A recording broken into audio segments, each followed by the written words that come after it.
After a long 4-month wait, Wave 5 is finally here, baby, with 8 entire new tracks to race on. The last batch of courses set a very high bar, so is this selection gonna surpass them? Well, let's find out as we dive into the ranking. Sunset Wilds, one of my absolute favourite tracks in Mario Kart Super Circuit, finally getting its chance to debut on the big screen. On the surface, things are looking great here. I mean, the visuals are nice as the course has received a massive graphical overhaul from its tour iteration. The sunset looks so good in Mario Kart 8 too, and that remix is heaven to my ears. The Shy Guy Explorers are pretty decent obstacles as well, and start singing a unique jingle when you get close. So, what gives? Why is it ranked at the bottom of the list? Well, unfortunately, there is one change that was made that is simply unforgivable. For those familiar with this track from the GBA days, you'll remember that with each lap, the sun sets as it gets further into the evening, and on the final lap, night falls. This gimmick was sort of replicated in Tour, but in the Booster Course Pass version, the sun doesn't set. In Sunset Wilds, I assume this has to be a limitation of Mario Kart 8's lighting engine, right? I mean, surely they wouldn't just remove this for no reason, that's the track's main gimmick. Even ignoring that, the layout has been shortened quite a bit from the original, and it hasn't been given too many changes in elevation. As far as GBA remakes go, I'd say it trumps Sky Garden, but falls short of Riverside Park and Snowland. It's still enjoyable to race on, but at the end of the day, it's not Sunset Wilds anymore, man. It's just Wilds. This one hurts. My heart wants to rank this track higher since I still have a lot of love for it, but in this state, I can't in good mind put it anywhere above C tier. As far as the city tracks from Mario Kart Tour go, Los Angeles Laps is in a very interesting position. In all of the ones we've seen so far, the layout has involved 3 different laps, all of which begin and end at the same starting line, with the exception of Singapore Speedway's final lap, that is. What makes LA different, however, is the fact that all 3 of its laps take place at different starting banners, effectively making it a section track much like 3DS Rainbow Road or Mount Wario. So, how does it stack up? In my opinion, pretty well all things considered. On the first lap, things start off strong. You're on the beach and have to dodge the sidesteppers while drifting through some satisfying turns. For the second, you glide over the Dodger Baseball Stadium, which is a neat set piece. Then you're into the city, and for lap 3, you enter the oil fields. On my first time playing through this course, this is where I started to get a little confused. There are a few branching paths here, so it does take a second to get your head around the layout and figure out which way you're supposed to go, but it'll click eventually. The glider section off to the side was a good addition too, and it's fun trying to go through all the boost rings. The only thing holding this one back for me is that there are a couple of straightaways where there isn't much going on, but that's not to say that I don't like this track, far from it. It's just that the rest of the courses of this wave edge it out in my eyes, which goes to show how strong this selection is. That aside, I'm gonna give LA Laps a B tier, not bad at all.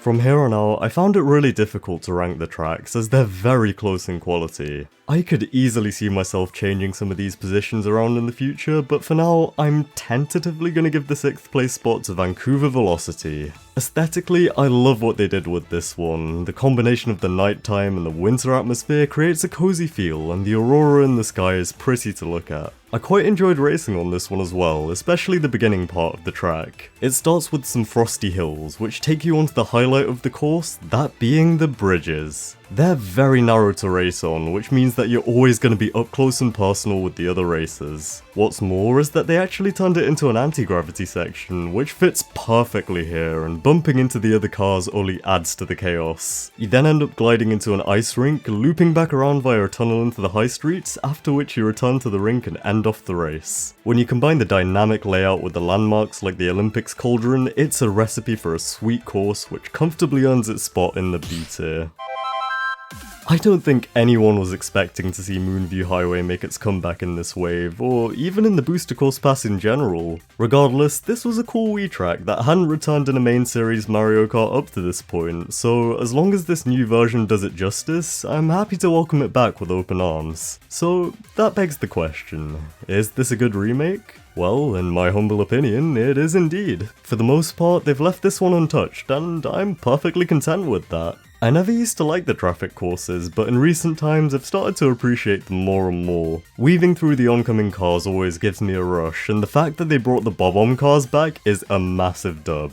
There do seem to be less vehicles on the road than there were in the original, so it's not as hectic for that reason. It's ultimately up to personal preference whether you like that change or not, but I'd say I'm neutral on it. However, there was one change made that I do like a lot, which is that the positioning of the dash panels actually randomizes between a selection of different patterns. This adds a small touch of variety, which goes a long way towards making each race on this course feel unique. When you're in this area, you also get to hear the new remix of the city variant of the music, and they went hard with this one. The sax takes it to the next level. On top of that, and I didn't expect this to be the case, but it's one of the better looking tracks of the DLC. The nighttime lighting does it a lot of favours, and I really like the view of the moon from the highway.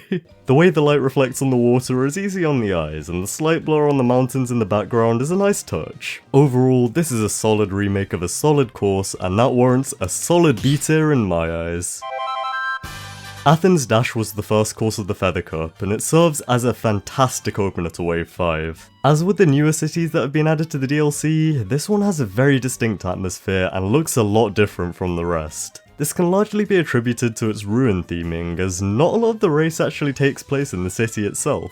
I love the vibe that this gives the track, as it feels a lot like an adventure. Each lap takes you on a journey, with the first one having you tricking off some stone archways and taking a glider ramp all the way up into a cave. The second lap has you descending into the theatre, and the final lap has to be the best of the bunch. You start off by gliding down over some houses, where you're able to trick off the roofs. Then you have to climb up a mountain, all while boulders are constantly falling down on you, making for a fun, dynamic hazard to avoid. There's even a cave shortcut off to the side, which you can take with a mushroom, and then you end things off by climbing a flight of stairs to reach the finish line. Athens Dash is absolutely up there as one of my favourite city tracks. I'm not entirely sure if it beats out Singapore Speedway yet, but we'll have to wait and see. In any case, it helped to kick off Wave 5 with a bang, and lands itself in the A tier for me. Hey, would you look at that? It's my favourite track from Mario Kart Wii again. I am so glad to have this one back, although I must say, I do have mixed feelings about it. As with all of the courses being added to the BCP, this remake of Koopa Cape is largely based on its appearance in Tour. This means that, unfortunately, it has inherited the clay colour scheme of the cliffs from that game instead of its traditional grey look. It doesn't look bad or anything, in fact the texture work is decent, but I wish they'd gone with something more akin to the rocks from Riverside Park. It would have been nice to have the Koopa Trooper signs back from the original, as they were a big part of the course's charm, but hey, they did revert the glider ramp from Mario Kart 7 back to a normal one, which means that you get to experience the River Rapids section in all of its former glory. Then there's the pipe, which, rather than being an enclosed tube like in Wii, is instead an open, underwater section. A lot of people aren't exactly big on this, but it's a change I'm actually okay with. It allowed for the introduction of another half pipe, which is always a plus in my book. Additionally, new to Mario Kart 8, the whole tube has been made into anti-gravity. I like this, as it means that, much like in Wii with the flowing current, you still want to be as close to the centre as possible so you can hit the spin boosters, and when everyone is packed together and bumping into each other, it can be a lot of fun. The only gripe I have with it is the lack of zappers from the original version. To me, they were such a cool and uniquely punishing hazard and gave the course some of its identity, so it's a shame that they didn't come back for this remake. What did come back though are all three variants of the music, including the standard one, the one that plays in the river section, and the one that plays in the pipe. The river theme in particular was absent from Mario Kart 7 and Tour, so it's awesome to hear that one again, with the goofy banjo making its grand return to bless our ears once again. This isn't quite the best iteration of this track, but it's far from the worst. For me, it barely misses out on S tier because of the zappers being MIA and the more generic looking rocks, but you can't go wrong with a layout like this. I'll give it a respectable A tier. When Wave 5 was first shown off in its teaser trailer, the one snippet we got to see was of Squeaky Clean Sprint. With only a small amount of footage to go on, this course was a bit of a wild card until now, but as you can probably tell by where I've placed it in my ranking, I'm a very big fan of it. The concept of a Mario Kart track in a bathroom seems absurd and does not sound like it would work at all, but it just does. The background details really help to set the scene here. If you look at the products lying around, you'll see that they all have Mario themed brands like Kamex Mega Detergent and the can of Princess Orange juice. You've also got the tiles which have the clouds from the original Super Mario Bros on them, and the shower curtain which has a star pattern on it. Even the wedding ring from Mario Odyssey makes an appearance as a shortcut, and there are also a few Mecha Cheap Cheep swimming around in the water. The best bit of this one has to be all the alternate paths you can take though. There's the trail of sponges that leads into the bath, and the water geyser from the toilet which appears from lap 2 and can boost you onto a higher route. This in turn leads to a gliding section towards the finish line, and what's interesting to note is that there are actually 2 starting banners, one for the lower path and one for the higher path. In every sense of the phrase, I'd say Squeaky Clean Sprint blew my expectations out of the water, and it's a ton of fun on 200cc as well. It's gotta be an S tier from me, chief. Now, I'm a massive fan of Mario Kart Double Dash, and Daisy Cruiser was one of the finest courses from that game. When this track was revealed to be coming in Wave 5, I was super excited for it, and I'm very pleased to say that it absolutely lives up to expectations. Let's start with the visuals, since it's seen a bit of an overhaul when compared to its debut appearance. This is especially noticeable inside the ship, which is adorned with orange and turquoise furnishings to match Daisy's own colour scheme. I particularly like how the dining room is decorated, with the chandelier in the shape of Daisy's crown at the top, and the dining tables actually having, well, diners at them. Speaking of which, just like in Double Dash, the tables still rock from side to side with the boat, and the rolling item box is also returned after their hiatus in Mario Kart Tour. Almost every gameplay change that's been made to this remake is a positive one when compared to the original. For starters, you can either go left or right at the beginning of the track, which always felt like it should have been a thing. The pool has been turned into an underwater section, with an added hazard of the floating Goombas to dodge, and then there's the fact that the engine room has been flooded and turned into an aquarium. When this change was made in Mario Kart 7, I wasn't the biggest fan of it, since it didn't make a lot of sense for an engine room to be flooded, but it's really grown on me over time. You see, back when you took this path in Double Dash, your momentum was completely killed by the drop into the engine room. Now, however, thanks to the flood, you can go down this route without slowing down, as the water allows you to continue driving even as you're falling. Then there's the music, which has been enhanced thanks to the addition of the new strings, which sound so majestic. This track just makes me happy, and even though there's only been 2 GameCube courses so far, I feel like Double Dash fans are eating good with this DLC. Both this and Waluigi Stadium received amazing remakes, and I can only hope that we get to see DK Mountain come back for Wave 6. The way I see it, this is easily the best version of Daisy Cruiser and deserves nothing short of S tier.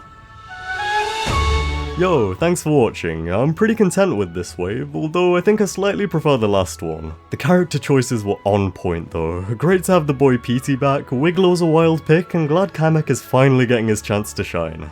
Diddy Kong for Wave 6, baby.